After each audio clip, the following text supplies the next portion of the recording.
The music was loud, the lights were flashing, and the party felt endless. But for her, everything stopped the moment she saw him. Across the room, her boyfriend, laughing, drinking, and kissing another girl like she never existed.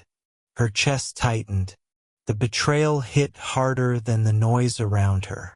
People danced, glasses clinked, but she stood frozen, heartbreaking in the middle of a crowded party. She didn't cry. Not here. Not in front of everyone. Instead, something inside her snapped. She turned away, grabbed a random drink from a passing tray, and forced herself to walk deeper into the crowd. That's when she noticed him, sitting calmly on a leather couch, slightly away from the chaos. No loud laughter, no desperate attention, just quiet power. His sharp gaze scanned the room like he owned it, and maybe he did. People avoided him without realizing why. But she didn't care. Not anymore. Fueled by anger, humiliation, and a need to prove she wasn't weak, she walked straight toward him. He didn't move, didn't speak, just watched her as she got closer. And then, she leaned in and kissed him. The music didn't stop, but somehow the world did. A few people noticed. Some froze. Others quickly looked away, because they recognized him. She didn't. She had no idea that the man she just kissed wasn't a stranger, but one of the most dangerous mafia bosses in the city. And now, every eye in the room wasn't on her ex anymore. It was on her. His name was Dominic Russo. To most people, that name meant fear, power, the kind of control you couldn't see but always felt. He didn't need to raise his voice, didn't need to threaten. His presence was enough. He built an empire from the ground up, not through inheritance, but through cold decisions, calculated risks, and a willingness to do what others wouldn't. He owned half the city's underground. Clubs, casinos, shipments that came in the dead of night. Politicians took his calls. Rivals disappeared quietly. He had everything, and he felt nothing. Dominic couldn't remember the last time he laughed. Really laughed. The kind that made your stomach hurt. The kind you shared with someone who mattered. His penthouse was spotless, expensive, empty. Every night, he sat alone with a glass of whiskey, staring out at the city lights.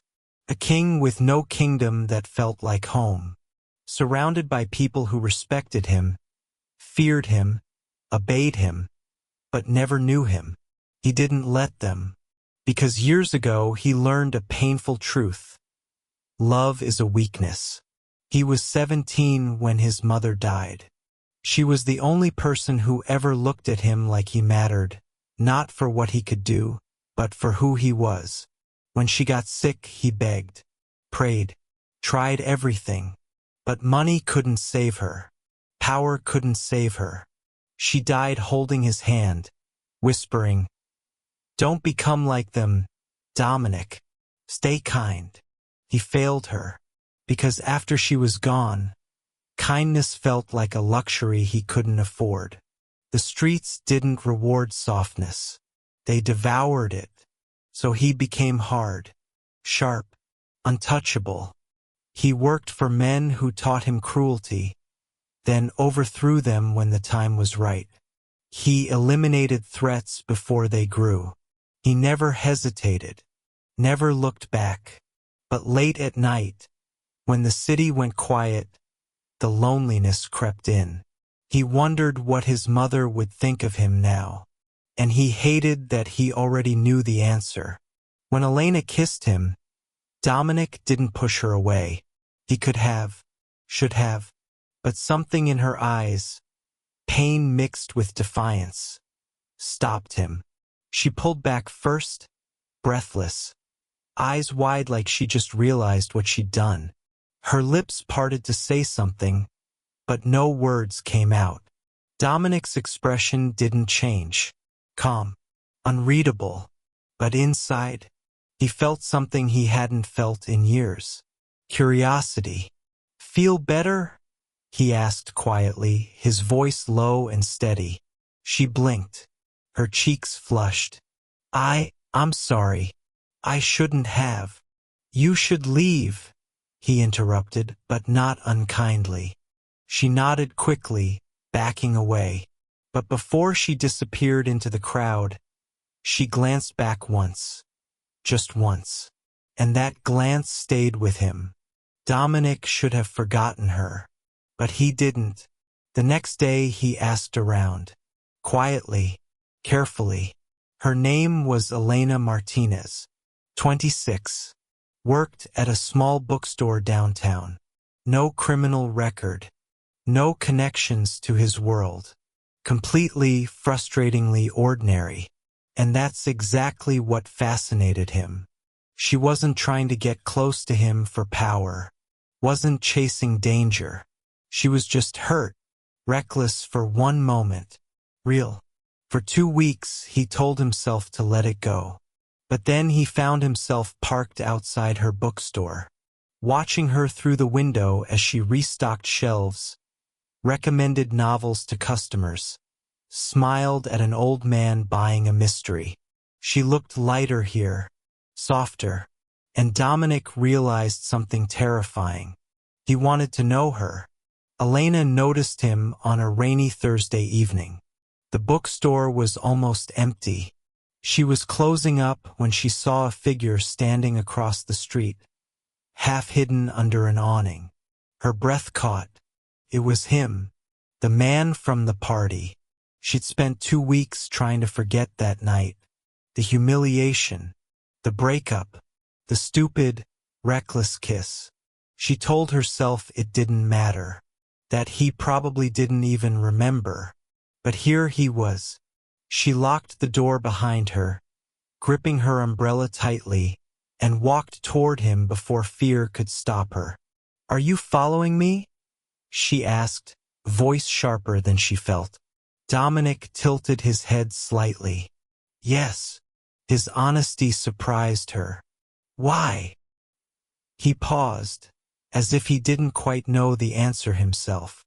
"Because you kissed me," he said finally. "And then you ran. I was embarrassed. You should have been afraid." Elena's stomach twisted. "Should I be?"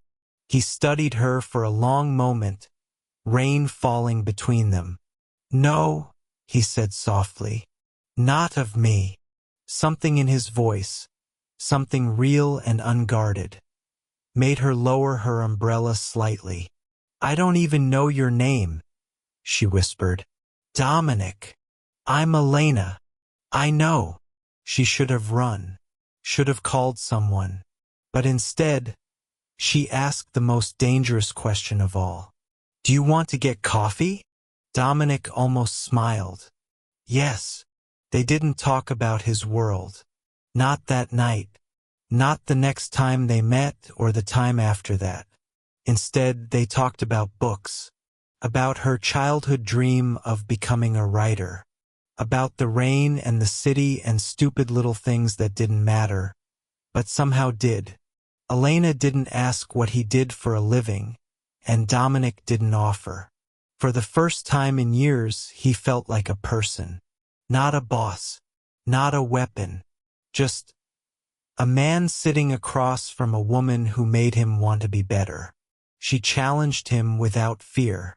Called him out when he was too cold, laughed at his dry humor, and slowly, painfully slowly, he let her in. He told her about his mother, about the promise he broke, about the loneliness that followed him everywhere. Elena listened without judgment. "You're not as bad as you think you are," she said one night, her hand resting gently on his. "You don't know what I've done. Maybe not. But I know who you are when you're with me." And that scared him. Because if he let himself love her, really love her, she would become his greatest weakness. It was only a matter of time before his world noticed. Viktor Morozov was a rival, ambitious, ruthless, always looking for an opening, and Elena gave him one. Dominic's men reported the surveillance first.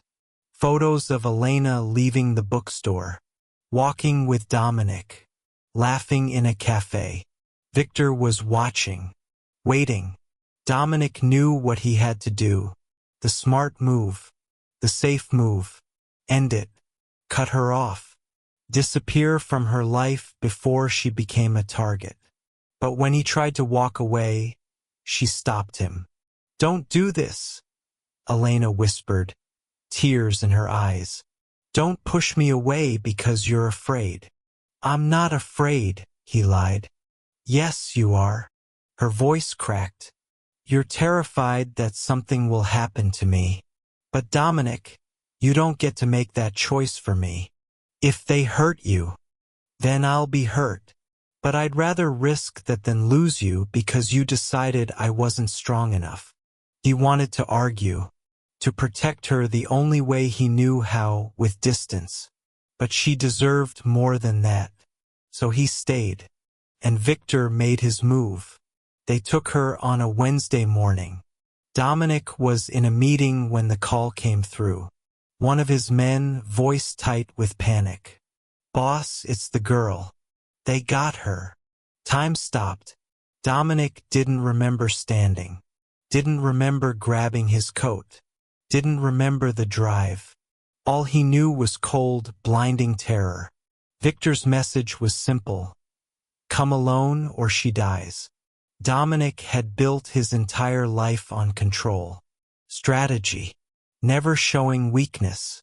But now, none of it mattered. He would burn his empire to the ground if it meant she lived. The warehouse was dark, cold, quiet except for the sound of water dripping somewhere in the distance. Elena sat tied to a chair in the center, a bruise forming on her cheek but her eyes still defiant. When she saw Dominic walk in, alone, unarmed, her expression broke. "You shouldn't have come," she whispered. "I had no choice." Viktor stepped from the shadows, smiling, touching. "Really?" Dominic's voice was ice. "Let her go. This is between us." "Oh, I will," Viktor said lightly. "After you kneel." Silence. Every man in that room knew what that meant. Dominic Russo didn't kneel. Not to anyone. It was power, reputation, everything. But Dominic didn't hesitate. He dropped to his knees. Elena gasped. "Dominic, no. Let her go." Dominic repeated, his voice steady. Viktor laughed. "You're weak, just like I thought." "Maybe," Dominic said quietly, "but I'm also the only thing standing between you and a war you can't win. Kill her, and every ally I have will come for you. Let her go, and you walk out of here with a deal." Viktor paused. He was ambitious, but he wasn't stupid. What kind of deal? Territory, 2 shipment routes, no interference for 6 months. It was a fortune, a kingdom handed over. Viktor considered, then nodded. "Fine, but you stay on your knees until we leave." Dominic didn't move. They cut Elena loose. She stumbled toward Dominic, tears streaming. "I'm sorry," she whispered. "Don't be." Viktor and his men left, laughing. But Dominic didn't care, because she was alive. In the weeks that followed, Dominic dismantled Viktor piece by piece. Not with violence, with patience, strategy, pulling strings until Viktor had nothing left but debts and enemies. He didn't kill him. He didn't have to. Dominic knew he couldn't keep living the way he had. Not if he wanted to deserve Elena. So he made a choice. He stepped back, handed control of his operations to trusted men, kept enough to stay protected, but removed himself from the violence. It wasn't redemption, but it was a start. One evening, Elena found him standing on the balcony of his penthouse, staring out at the city. She wrapped her arms around him from behind. "Do you regret it?" she asked softly. "Which part?" "Any of it." Dominic turned to face her, his hands gentle on her face. "I regret the life I lived before you," he said. "I regret every choice that made me the man who almost lost you. But this," he kissed her forehead, "I'll never regret you." Tears slipped down her cheeks. "You don't have to be perfect, Dominic. You just have to be here." "Then I'm here," he whispered. "For as long as you'll have me." She smiled through her tears. "That's a long time." "Good." 2 years later, Dominic stood in a small bookstore. Not the one Elena used to work at, this one was hers. A dream finally realized. She was laughing with a customer, recommending a novel with that bright, contagious energy he loved. When she saw him, her whole face lit up. "Hey, you!" "Hey!" She walked over, and he pulled her close, pressing a kiss to her temple. "How's business?" "Better than yesterday. Worse than tomorrow." He smiled, a real smile, the kind his mother would have recognized. "I have something for you," he said quietly. He handed her a small envelope. Inside was a deed to the bookstore, paid in full. Elena's eyes filled with tears. "Dominic, you gave me a second chance," he said simply. "Let me give you a dream."